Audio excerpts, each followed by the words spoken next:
الحمد لله الذي أرسل رسوله بالهدى ودين الحق ليظهره على الدين كله ولو كره المشركون.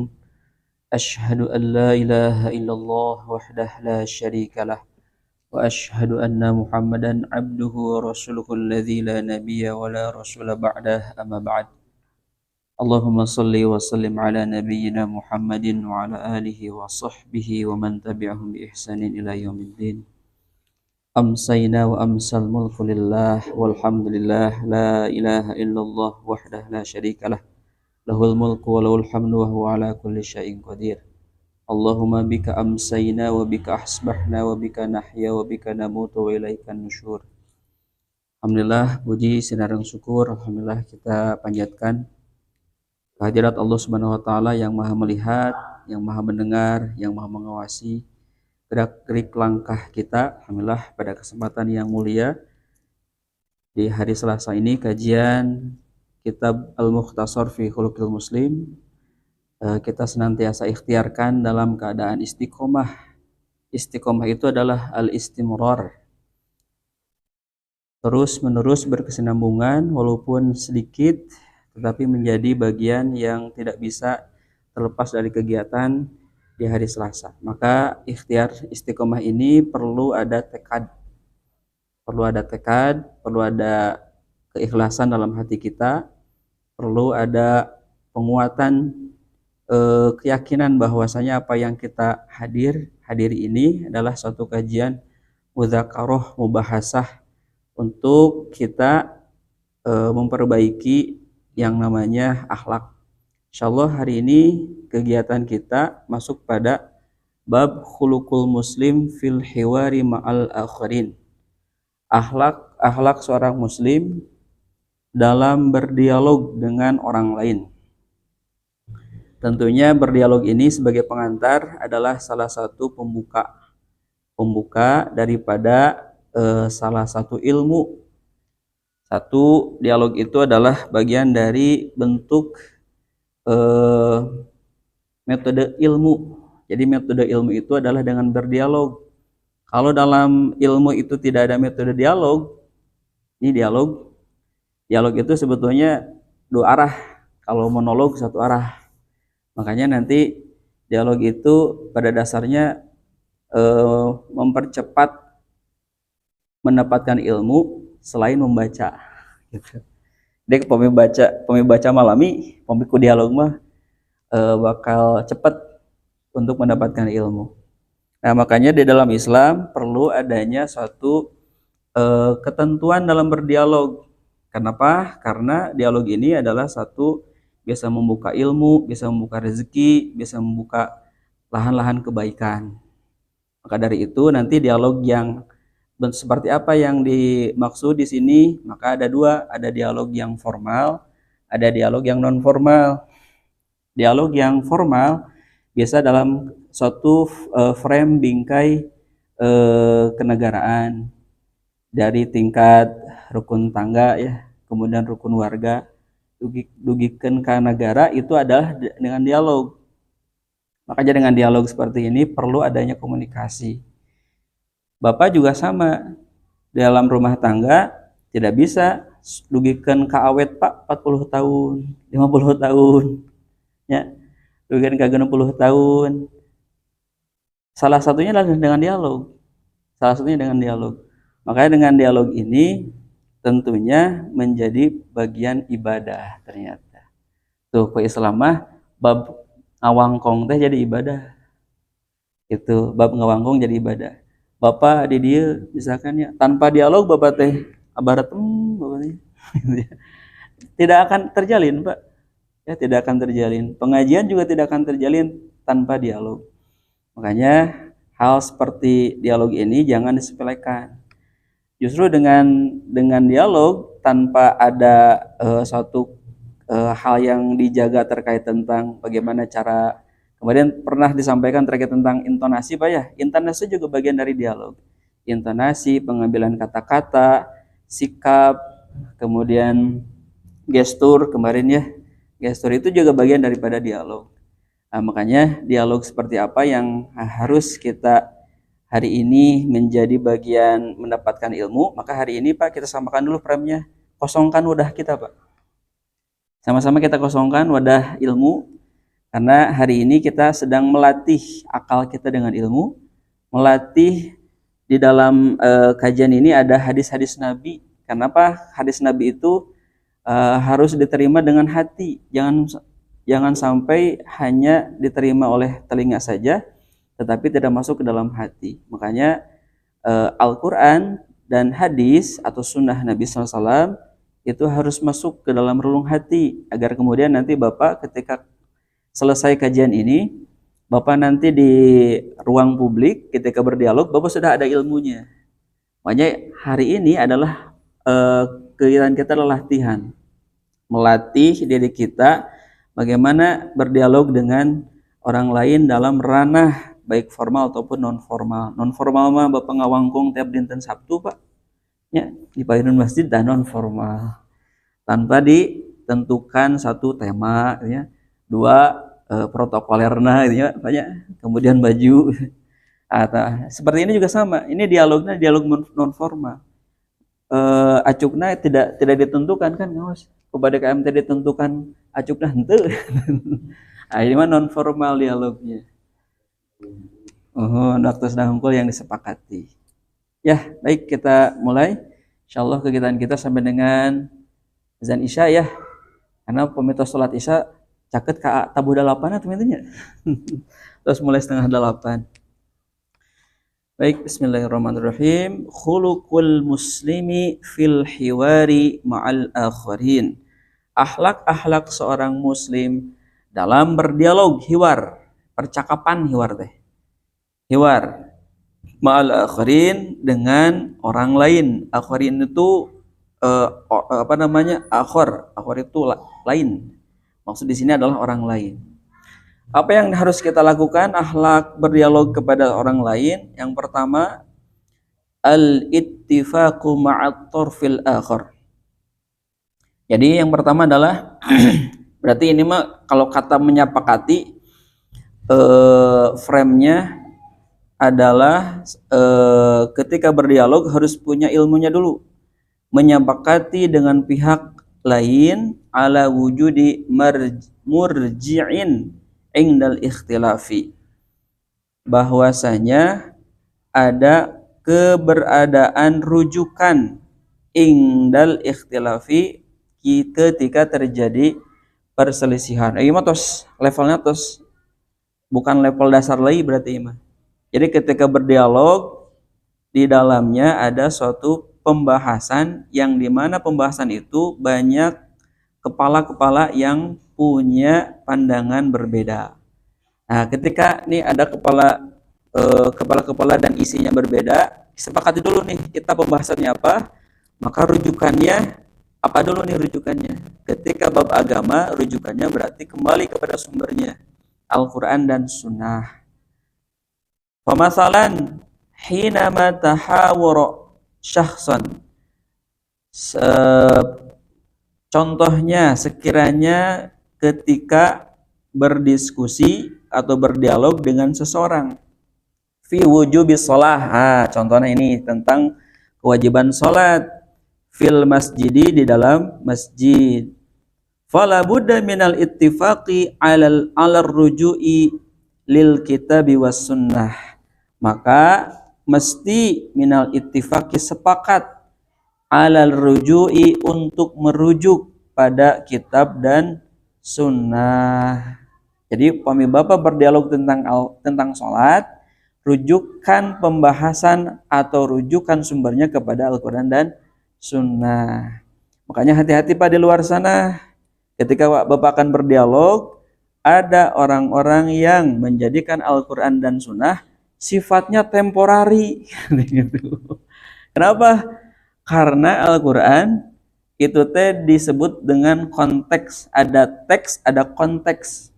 Teks adalah ini tulisannya. Konteksnya kejadian tentang apa Al-Quran turun. Itu ya. Ya ayuhan nabiyyu lima tuharrimu ma ahallallahu lak. Nabi ge pernah nalak gitu ya. Ya ayuhan nabiyyu lima tuharrimu ma ahallallahu lak. tabtagi mardata azwajik. Berarti keadaan itu apa keadaannya? Seperti ini. Seperti hukum minum minuman keras. Ada 4 tahapan dalam Al-Quran. Tidak langsung jadi haram. Tidak langsung. Sedikit-sedikit dulu pemahamannya naik. Itu teh ayatnya surat Al-Maidah itu teh. Dugikeun ka haram minuman keras teh.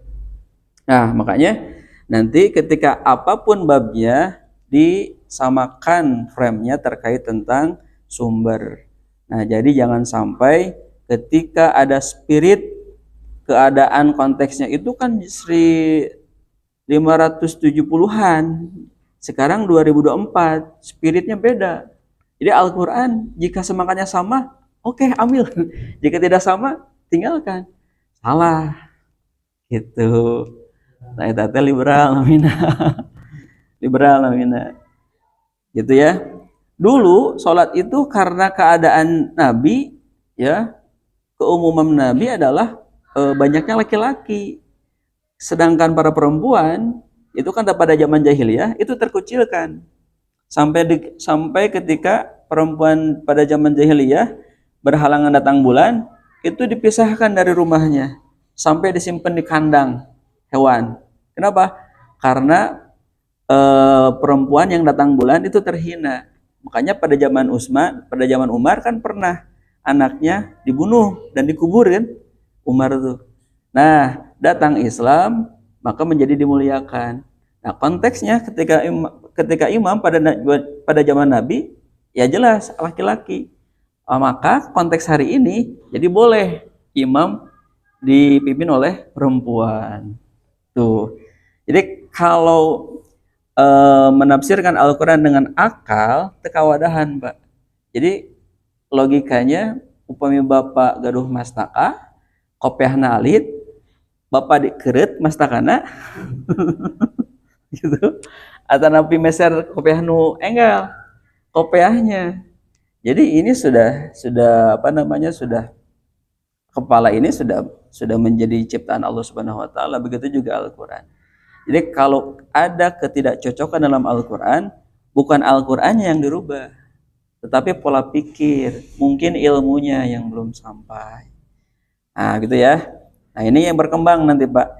Jadi nanti hati-hati Bapak ketika berdiskusi, berdialog dengan orang-orang seperti ini, maka itu lebih kepada logika. Tekedah Pak, tekedah ku Al-Quran Sunnah, mau nyambung. Kedah ku logika deh itu gitu. Kedah logika deh. Makanya nanti perlu umat ini diajarkan terkait tentang mantek atau mantik ya, ilmu logika. Makanya nanti hati-hati ilmu logika ini dekat dengan filsafat gitu ya, filsafat. Awi deh Pak, ulah tebih ting, eta mah sebagai pengenalan. Karena disampaikan di sini untuk menyiapkan umat di luar sana banyak orang-orang yang memangkas Al-Quran sesuai dengan keinginan, bukan sesuai dengan ilmu. Begitu. Nah, ada juga orang yang menganut Al-Quran dan Sunnah, tetapi secara praktiknya jauh dari Al-Quran dan Sunnah. Makanya hari ini kajiannya adalah, Pak, kenal apa karena Al-Quran Sunnah? Ulah tebih-tebih lah. Jadi kalau hari ini kajiannya membahas tentang perbedaan-perbedaan, sedangkan umat di Al-Kausar belum punya landasan dasar, sayang nanti akan terpecah. Jadi umat yang sudah terpelihara dengan baik ini, jika pembahasan kajiannya masuk pada perselisihan, perbedaan, tanpa umat itu tidak ada dasar, sayang nanti akan terpecah. Makanya kenal kana Quran Sunnah. Jadi Bapak upami ditaros tos dugikeun ka kumaha Pak awasan Al-Qur'an. Bacaannya seperti apa? Kedua, surat yang sudah dihafal, surat berapa aja, juz sabaraha wae gitu ya. Kemudian tentang salat, ayat-ayat salat dalam Al-Qur'an apa saja dibahas. Nah, itulah yang menjadi satu pendidikan kepada umat terkait pentingnya pengambilan sumber syariat gitu. Makanya kayak Bapak ulah birek Pak Al-Qur'an teh henteu kieu hungkul, nanti diambil Al-Qur'an. Tafsirna, oh ini tafsirnya. Kemudian hadis Bapak cekap tuh Pak ku Al-Azkar tuh kitab hadisna. Jadi ketika Bapak belajar tentang hadis, paling tidak teranglah kitab Al-Azkar mah Rawahul Bukhari, Rawahul Muslim gitu. Nah, berikutnya hatta tarji'a ilaihi indal ikhtilaf, agar Bapak sekalian bisa merujuk jika terjadi perselisihan. Pasti banyak, tidak mina dialog, tidak mina rapat, pasti ada perselisihan. Makanya nanti dalam perselisihan samakan dulu frame-nya, ya. Tujuan, sasaran, targetnya kemana nih, gitu ya. Jadi jangan berlama-lama di proses. Tujuannya apa, sasarannya apa? Misalkan pertemuan bapak-bapak untuk menghasilkan suatu kesepakatan, kesepakatannya sudah bapak tentukan, sepakat ini. Minta prosesnya. Proses inilah yang nanti menjadi ada etika dan adab, agar kemudian sama-sama ketika keputusan itu diambil secara kesepakatan bersama. Tos rawas gitu Pak. Itu makanya hadirkan etika. Wa hina tahawiru syahson fi nidhamin muayyanin, atau dalam konteks yang lain adalah berdialog dengan seseorang tentang suatu aturan yang tertentu atau sistem tertentu. Seperti satu ketentuan Masjid Al-Kautsar, apa yang harus kita tentukan, atau ketentuan atau hal-hal peraturan yang ada di Masjid Al-Kautsar, itu dibuat, ada draftnya gitu ya. Draftnya dulu dibuatkan agar kemudian ketika pertemuan dengan umat tidak terlalu lama Pak. Upami umat piwarang ngemut satu kata, satu kalimat, lami itu teh. Kurang kali lagi belajar bahasa Indonesia, cobalah buat kalimat, lami itu. Ya, jadi dibuatkan draftnya. Terus gitu orang maunya fala budda min wujudi murji'in tiasa lin nizami hatta yafsilu bainakum indan niza'. Kemudian haruslah mesti min wujudi murji'in, ada rujukan, ada acuan, lin nizamin, pada suatu sistem aturan, hatta yafsilu, sehingga atau agar dapat diselesaikan bainakum indan niza', di antara kalian ketika terdapat perselisihan. Itu jadi aturan-aturan tentang pemilihan pemimpin dibuatkan Pak, ya ada panitianya dibuatkan. Panitia G, jangan sampai membuat panitia tetapi ketentuannya kecenderungan kepada pihak A itu. harus netral. Jadi tidak memihak kepada blok A, blok B, ya, kelompok A, kelompok B gitu. Tidak, tetapi harus netral. Seorang panitia harus punya satu kecenderungan kemaslahatan. Makanya nanti belajar tina usul fikih ya, maslahah mursalah. Ya, kesepakatan yang menjadi kemaslahatan. 2, al-bad'u bil ahammi fal muhimmu. Mulailah dengan hal-hal yang paling penting. Utamakan dulu yang paling penting. Min niqatil hiwar, dari poin-poin yang disepakati. Makanya nanti dalam berdialog itu ada poin-poin penting terlebih dahulu. Ya, kalau pemilihan pemimpin ada syarat dan ketentuan. Syaratnya dulu apa? Ya, berusia berapa, pendidikannya gimana, ya. Kemudian sudah menikah. Jadi pemimpin yang sudah menikah itu penting ternyata, berbeda dengan pemimpin yang belum menikah. Karena di lingkungan keluarga itu adalah pemimpin terkecil, bisa mengelola anggota keluarga, mengelola keuangan, mengelola kebersihan, itu rumah. Kemudian li'annahu laisa kullu syai', karena sesungguhnya tidaklah semua hal itu muhimun, penting, hatta natawara fihi, untuk dibahas. Jadi pembahasan itu apa nih yang paling penting. Jadi ketika ada skala prioritas, Bapak berikan nih poin-poin pentingnya apa. Dalam lingkungan poin penting adalah apa? Keamanan, kebersihan. Poin penting teh mah teu kedah ical, ulah ical gitu mah. Wa ba'du masaili la tastahiqqun nazar fiha. Fa ba'du sebagian masalah-masalah itu atau permasalahan itu la tastahiqqul nazar, tidak ada yang atau apa namanya, la yastahiq, la tastahiqu, tidak layak an-nazar fiha, dipertimbangkan. Jadi ada poin-poin masalah-masalah yang tidak penting itu kesampingan dulu. Wa yajibu an natajawazaha, maka sebaiknya untuk mengabaikan lima huwa ahamu minha, dari perkara yang penting. Jadi hal-hal yang dalam permasalahan itu nanti diabaikan. Nah, makanya sebagai apa namanya, berdialog dalam ranah rapat, berikan poin dulu, poin yang dipermasalahkan apa. Misalkan hari ini kita akan menghadapi bulan Ramadan. Nah, permasalahannya bagaimana kegiatannya. Nah, diberikan tuh poin penting. Kemudian zakat fitrah. Kemudian penempat atau tempat sholat id gitu ya. Kemudian nanti ada mustahik zakat. Nah, itu dibahas, Pak. Dibahas. Jadi diberikan poin penting. Kemudian selanjutnya karena Idul Fitri ka Idul Adha mah caket banyak. Dua sasi ge kirang. Nah, ditentukan juga untuk apa? Misalkan yang terpenting adalah kurban. Jadi umat diberikan penawaran terkait akan yang akan berkurban di Al-Kautsar. Itu penting tuh, kegiatan yang terdekat. Nah, itu hal-hal contoh saja dalam ibadah. Nanti dalam hal-hal ranah kemasyarakatan, mungkin iuran warga ya, sampah gitu kan. Nah, itu juga perlu disampaikan. 3, husnul khuluq, tata krama yang baik. Husnul khuluq, akhlak yang baik. Wa muru'atu adabil lisan, dan menjaga etika dalam berbicara. Jadi etika dalam berbicara, ternyata ada etikanya berbicara. Ya.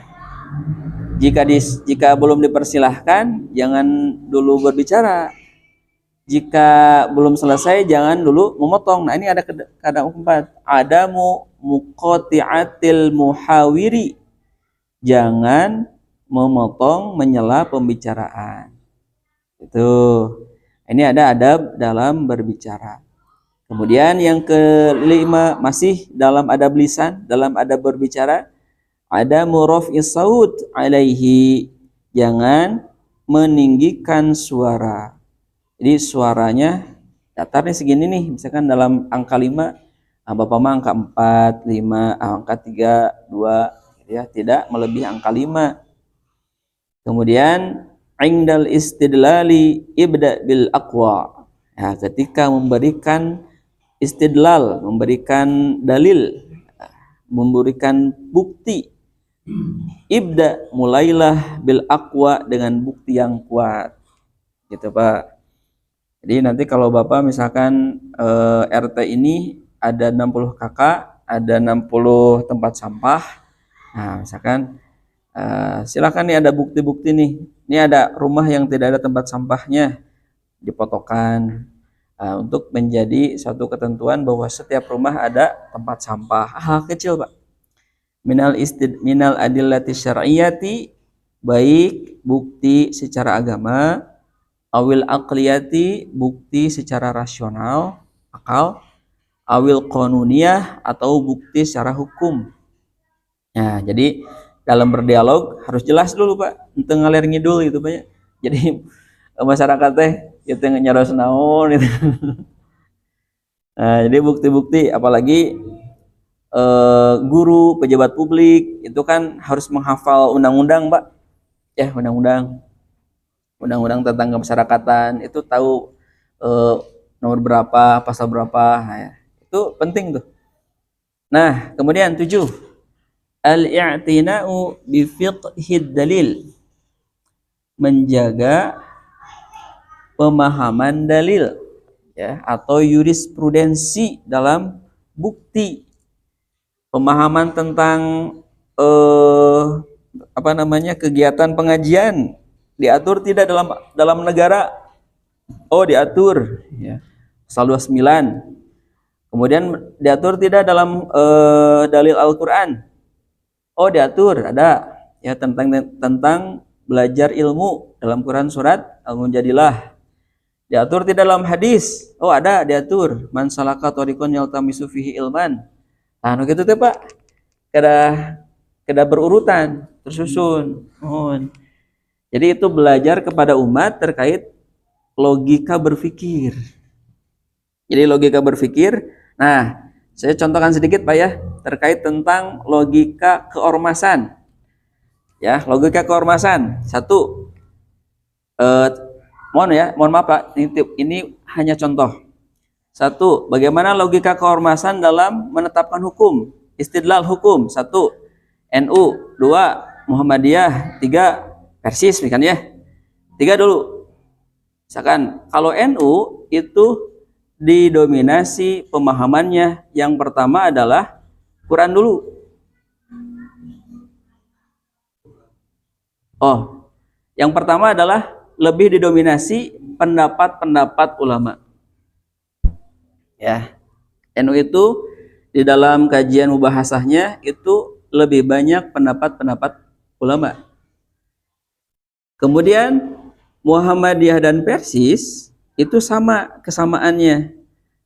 Kalau Persis itu lebih kepada pemahaman Al-Quran dan hadis, kemudian nanti masuk kepada usul fikih. Kemudian ya, Muhammadiyah sama Al-Quran dan Sunnah, tetapi usul fikihnya yang melebar nanti. Itu melebar. Contoh Muhammadiyah dalam menetapkan rokaat sholat tarawih. Di dalam majelis tarjihnya Muhammadiyah ada dua, bisa 4-4-3, formasinya 4-4-3, bisa 2-2-3, bisa. Nah, Muhammadiyah di tarjihnya itu diberikan keleluasaan, silahkan mau mengambil 4-4-3, 2-2-3, silahkan. Gitu. Nah, sedangkan misalkan Persatuan Islam dengan hadis Aisyahnya, maka flat Pak, 4-4-3. Nah, makanya nanti di Al-Kautsar ulah cenderung kadisnya. Jadi cenderungnya karena hadis dulu, pemahaman hadis dulu. Makanya ini disampaikan kepada umat. Nah, inilah yang menjadi kepentingan kepada umat. Ini kenapa pengambilan dalil Ormas Nahdlatul Ulama, Nahdiyin, Muhammadiyah, Persatuan Islam, ada lagi Al-Wasliyah, ada lagi Al-Irsyad, ada lagi Matlul Anwar, banyak Pak.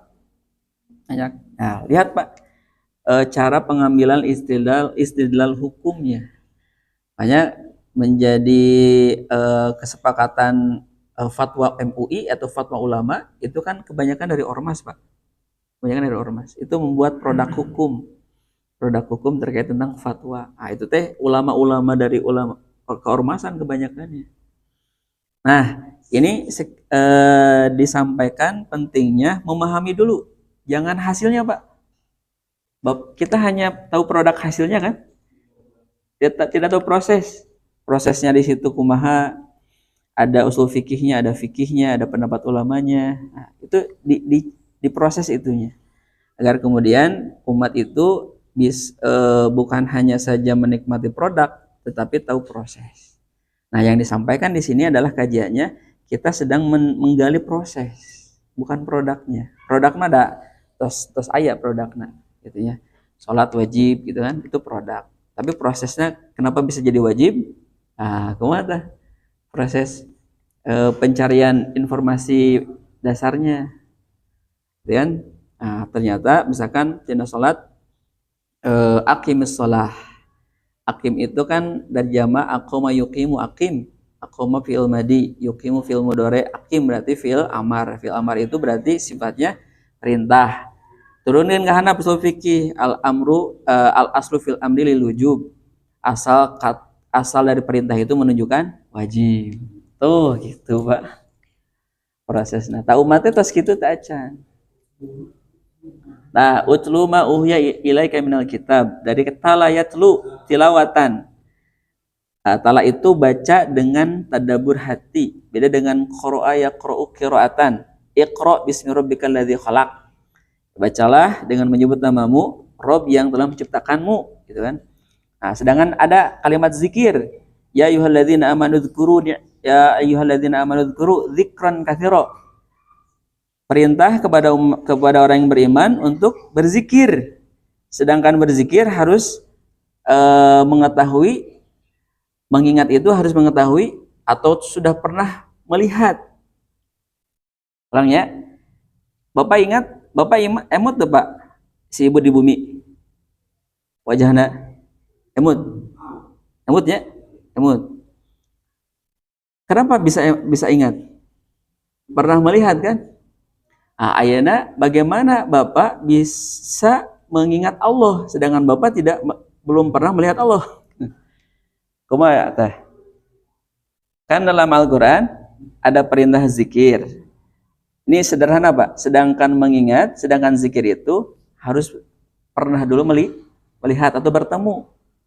Ketika Bapak pernah bertemu atau melihat, pasti bisa berzikir, bisa mengingat. Di dalam Al-Quran, disuruh untuk mengingat kepada Allah, sedangkan Bapak belum pernah melihat kepada Allah. Bagaimana caranya? Bisa berzikir kepada Allah, sedangkan Bapak belum pernah melihat, belum pernah bertemu.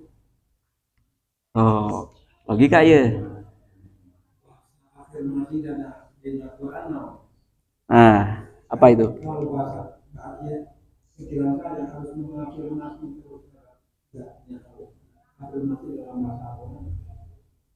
Nah, banyak. Satu contohnya Quran tina surat Al-Imran. Inna fi khalqis samawati wal ardi wa ikhtilafil laili wan nahari la ayatil liulil albab. Ah, gitu. Nya, kumaha cara nyebutan Allah tinggal anu tos diciptakeun ku Allah. Ayatna lanjutanna alladzina yadhkuruna Allaha qiyaman. Tuh, Pak. Walaupun Bapak tidak bertemu dengan Allah, tidak pernah mengenal Allah, tetapi lihat Pak apa yang diciptakan Allah, bumi, alam, semesta, Bapak sudah mengenal Allah. Dua, ayat nikah, Ar-Rum 2 hiji. Ya. Wa min ayatihi an khalaqalakum min anfusikum azwajan litaskunu ilaiha wa ja'ala bainakum mawaddatan wa rahmah inna fi dzalika laayatil liqaumi yatafakkarun. Tuh. Itu Pak Al-Qur'an teh. Jadi cara mengkaji Al-Qur'an sebetulnya sederhana. Sederhana. Tidak akan sesat, Pak. Kalau cara logika berpikirnya benar. Ulang ya. Kalau cara logika berpikir memperoleh ilmunya benar. Jadi proses Bapak ngahidangkeun tuangan di ruang tamu teh tinggal di dapur Pak babalatak. Ya, babalataknya dapurnya. Itulah ilmu, Pak. Ilmu mantek, ilmu nahwu sorob, bayan badi. Itu teh babalatak di dapur. Nah, makanya ketika menghadirkan suatu produk hukum terkait tentang zikir, sholat, itu yang harus diberikan kepada umat. Supaya apa umat teh tidak ikut-ikutan tanpa ilmu. Namina taklid tanpa ilmu mah upami dengan ilmu itiba gitu. Tah umat teh kedah diarahkan ka dinya. Sekarang umat itu disampaikan produkna weh sakitu tanpa ada proses. Itu apa namanya yang kurang di kehidupan kita di umat. Nah, yang kedua kapasitas yang menyampaikan gitu Pak. Itu. Jadi merasa tos tamat ikro hiji dugen ka genep jadi ustad. Gitu. Jadi untuk menyampaikan kepada umat ternyata menyampaikan mah atau belajar menyampaikan dan belajar harus lebih lama belajar. Gitu ya, harus lebih lama belajar. Nah gitu Pak. Wihdi, frame-nya kita samakan bahwasanya satu, menyampaikan ilmu harus didasarkan pada sumber. Gitu ya, pada sumber. Barangkali bade laki rabi Pasian Pak ilmuna Pak. Ilmu kanggo usaha, ilmu kanggo ngadidik murang kali, ilmu misalkan nanti kan ketika masuk tahun pertama kumaha carana ketika brojol ya bayi teh apa yang disudah lakukan. Nah, itu teh di pasian ilmuna pendampingan. Itu dugikeun kan di Sumatera mah kan ada laki-laki itu harus bersama ayahnya, ayah calon istrinya kan. Di Sunda mah henteu nya. Henteu. Eta teh dalam Islam bagus tuh sebetulnya. Terus wa mura'atu maqasidin nusus. Kemudian menjaga tujuan-tujuan nas ya atau memperhatikan tujuan nas. Ini nas ini tujuannya kemana? Ketika berbicara tentang surat Al-Baqarah ayat 2 hudalil muttaqin ya alladzina yu'minuna bil ghaib. Bagaimana cara kita beriman kepada yang gaib? Nah, itu kedah dijelaskan ke umat kumaha carana. Nah, itu ya. Jadi pahami dulu tujuan nasnya kemana. Yakni labudda min dabdil ma'na dalil. Terus harus mengendalikan makna dalil. Hatta la ya'ti kulla syahsin agar sampai tidak ada setiap orang liyafhaman nas kama yuridu tuh Pak. Jadi memahami nas sesuai dengan apa yang diinginkan. Ada Pak. Karena kita kebutuhannya adalah politik terkait tentang apa namanya? Terkait tentang penambangan. Jadi bencana itu bukan satu-satunya disalahkan tambang. Nah, itu juga harus ada fikih lingkungan juga, ada fikih Al-Qur'an di situ.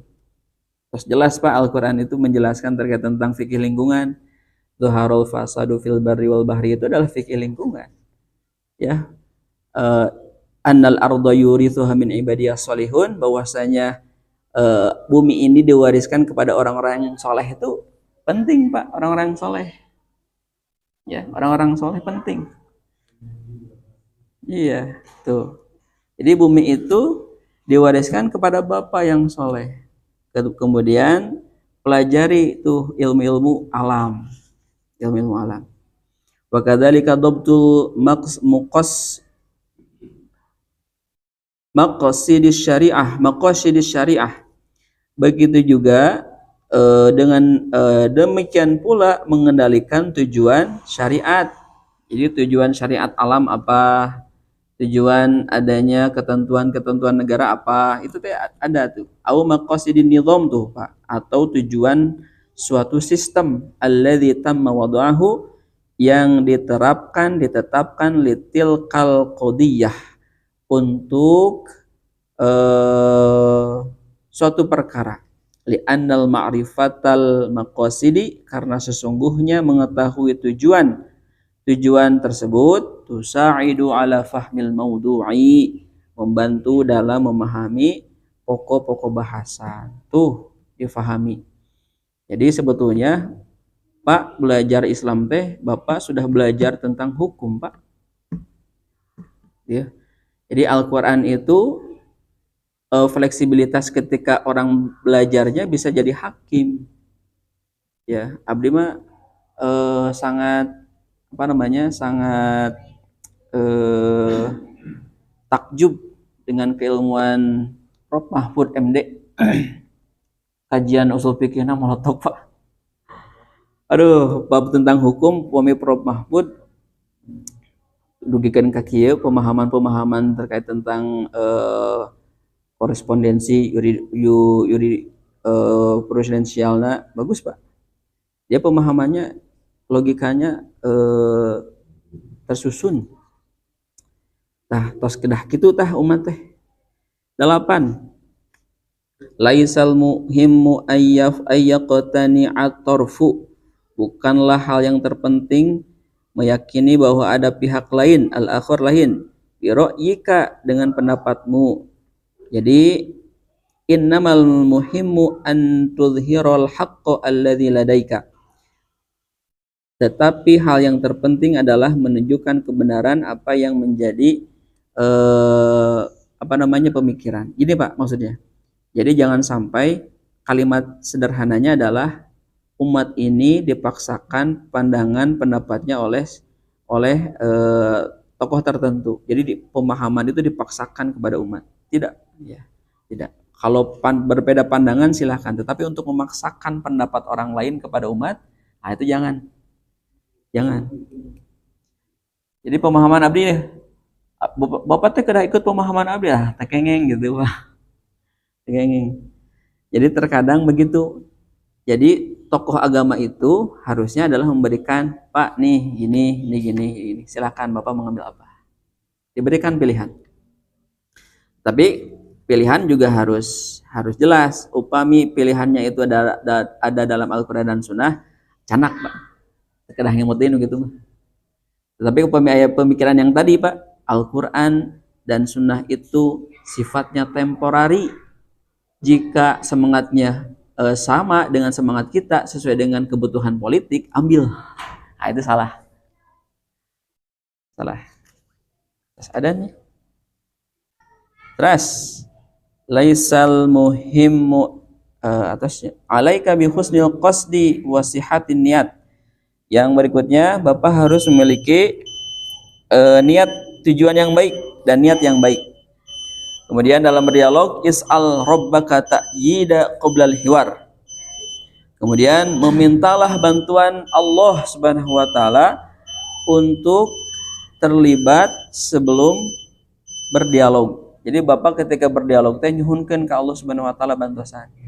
Misalkan Bapak pejabat publik, Bapak sebagai pemimpin di masyarakat atau di umat sataacan musyawarah rapat teh nyuhunkeun istihoroh surat hajat ya, kebutuhan agar kemudian tujuan daripada rapat itu baik. Mahma akhta alaikal muhawiru fala takun mithlahu. Betapapun sering ya ada hal yang terjadi kepada Bapak menyalahkan ya, atau lawan bicara itu menyalahkan Bapak, kan kadang begitu ya, karena lepat tuh cenah salah anu. Nah, wa kun arqa minhum fil akhlaq. Maka jika hal itu terjadi, jadilah lebih halus daripada akhlak yang tadi. Maksudnya gini Pak, jadi ketika ada orang yang menyalahkan, jadi bukan menyalahkan orangnya, tetapi pendapatnya. Terkadang kan ada orang yang salah teh, jadi orang nanti dijauhi, nah, jadi lepat.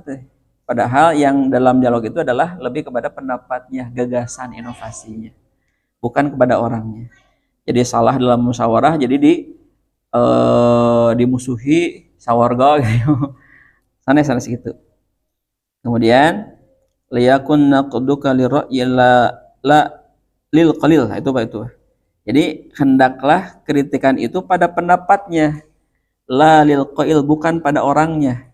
Yakni naqish al fikrata wal qaul wala tatahimil qail bil fusqi awil dalal. Artinya adalah diskusi, gagasan, pernyataan, maka janganlah Bapak menuduh orang ya dengan tuduhan atau orang itu menyesatkan. Jadi yang dilihat bukan orangnya tetapi pendapatnya. Maka yang harus dilakukan apa? Kun layyinan wa sahlan. Jadilah dalam berdialog Bapak sebagai orang yang lemah lembut dan mudah bergaul. Jadi tos rapat mah perselisihan perdebatan, upami tos rapat mah tos we Pak ngopi ngaroko deui gitu sasarengan. Wa tadzakkar qaula Allah Ta'ala li Musa wa Harun fi dhihabihim ila Fir'aun. Ingatlah firman Allah Subhanahu wa taala ketika tatkala Musa dan Harun, Musa raka, Harun rai, fi dhihabihim ila Fir'aun, ketika tatkala menghadap kepada Fir'aun. A'udzubillahi minasyaitonir rajim. Faqula lahu qawlan layyinan la'allahu yatadzakkaru aw yakhsha. Berkatalah keduanya lahu kepada Fir'aun dengan perkataan yang lembut agar kemudian Fir'aun itu jadi ingat, jadi takut. 14, jangan tidak menerima klaim tanpa bukti. Ya. Jadi ketika ada klaim teu aya buktina, jangan lu diterima. Itu. Kemudian mendokumentasikan informasi dan waspada terhadap asy-syai'at, hal-hal yang buruk. Jadi informasinya apa, dokumentasi sebagai bukti. Kemudian ihdar an tasrifan nas, berhati-hatilah jangan sampai membuat orang anil haqqi bisu'il khuluqiha, jadi menjauh kebenaran karena keburukan akhlak-akhlak orang yang menyampaikan. Karena akhlaknya tidak baik, bapak teh geuleuh pisan, tapi jangan sampai ketidaksukaan bapak lahir dari mulut bapak ada kata-kata yang tidak baik. Ya, tidak baik. Komo diskusi di jalan bapaknya narenteng sosorongot popolotot dugikeun ka keluar bahasa-bahasa yang tidak baik. Salahur rajuli alladzi tuhawiruhu la yadullu, kebenaran orang yang diajak bicara itu tidak menunjukkan alama yaqulu lahu haqqo, karena tidak menunjukkan kebenaran. Jadi sikap harus sama Pak, walaupun disampaikannya kebenaran, jadi disampaikan dengan cara yang benar. Istasyiril ulama qabla dukhuli fil hiwar, berkonsultasilah dengan ulama sebelum masuk pada berdialog.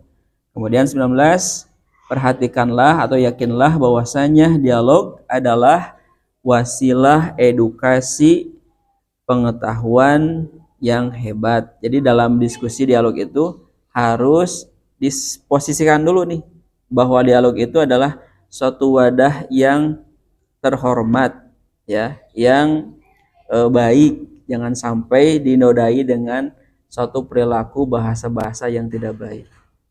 Makanya disampaikan nanti, Bapak-bapak sekalian, hari ini kita berdialog, maka dalam dialog ini kami sampaikan adab-adabnya. Gitu Pak. Sampaikan dulu adab-adabnya agar tertib. 20, janganlah berdebat kepada seorang al-mubtadi'ah, itu inovator di hadapan banyak orang, kecuali Bapak mampu, ya, kecuali Bapak mampu dan Bapak memiliki kapasitas ilmu yang cukup agar kemudian mendapatkan kemaslahatan, kepentingan yang menghasilkan kebaikan. Kemudian 21, dialog itu merupakan wasilah edukasi juga, maka perhatikanlah dengan adab orang yang menyampaikan pendapat. Dan terakhir, jangan mengkategorikan orang di dalam berdialog, maka bersikaplah dengan tepat, tepat pada penilaian tentang orang-orang yang berbeda kelompok. Jadi di dialog, oh iya mah kelompoknya kelompok ieu, berarti dipilah-pilah. Itu jangan. Itu yang bisa disampaikan terkait tentang akhlak dalam berdialog. Mudah-mudahan jadi latihan kepada kita terkait tentang beribadah dengan cara dialog. Cekap panginten Pak. Hatur nuhun, aqulu qouli hadza wa astaghfirullah li wa lakum. Wassalamualaikum warahmatullahi wabarakatuh.